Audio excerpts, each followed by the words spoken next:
வணக்கம் ராஜேஸ்வரி. சேலம் மாவட்டம் ஓமலூர் அடுத்த தீவெட்டிப்பட்டி பகுதியில் மாரியம்மன் கோயில் திருவிழா நடத்தப்படுவது வழக்கம். இதில் ஒரு தரப்பினர் மட்டுமே இந்த கோயில் திருவிழாவை நடத்தி வந்தனர். இந்த நிலையில் பட்டியலின மக்களை இந்த கோயிலுக்குள் அனுமதிக்கவில்லை என்ற புகார் எழுந்தது.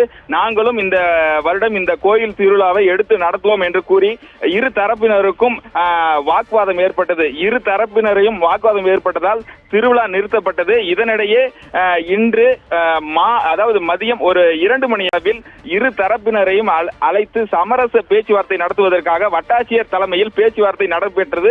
இந்த பேச்சுவார்த்தையில் உடன்பாடு எட்டப்படவில்லை. அதாவது இரு தரப்பினரிடையே பேசிக் கொண்டிருந்த பொழுது திடீரென இரு தரப்பினரும் மாறி மாறி தாக்கி கொண்டனர்.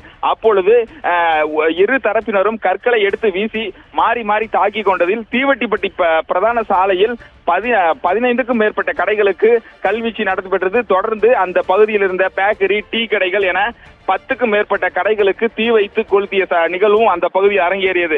மாறி மாறி இரு தரப்பினரும் மோதி கொண்டதால் அந்த பகுதியில் தற்பொழுது சேலம் மாவட்ட காவல் கண்காணிப்பாளர் அருண் கபிலன் தலைமையில் 200க்கும் மேற்பட்ட காவல்துறையினர் குவிக்கப்பட்டு இரு தரப்பினரையும் தடியடி நடத்தி களைய செய்து வருகின்றனர். தொடர்ந்து அந்த பகுதியில் பதற்றமான சூழல் நிலவுவதால் ஏராளமான காவல்துறையினர் குவிக்கப்பட்டு ஒவ்வொருவரையாக, அதாவது கற்களை வீசி தாக்கிய நபர்களை விரட்டி விரட்டி காவல்துறையினர் தற்பொழுது கைது செய்து வரும் காட்சிகளை நாம் தற்போது பார்த்துக் கொண்டிருக்கிறோம். மேலும் இந்த திருவிழாவின் மோதல் நிகழ்வு காரணமாக பட்டியலினத்தை சேர்ந்த பொதுமக்கள் சேலம் பெங்களூரு தேசிய நெடுஞ்சாலையில் அமர்ந்து தற்பொழுது மறியல் போராட்டத்தில் ஈடுபட்டு வருகின்றனர். எங்களுக்கும் திருவிழாவில் அனுமதிக்க வேண்டும், நாங்களும் இந்த ஆண்டு திருவிழாவை எடுத்து நடத்துவோம் என்று கூறி இந்த சாலை மறியல் போராட்டத்தில் ஈடுபட்டதால் தற்பொழுது சேலம் பெங்களூரு தேசிய நெடுஞ்சாலையில் போக்குவரத்தும் பாதிப்பும் ஏற்பட்டுள்ளது.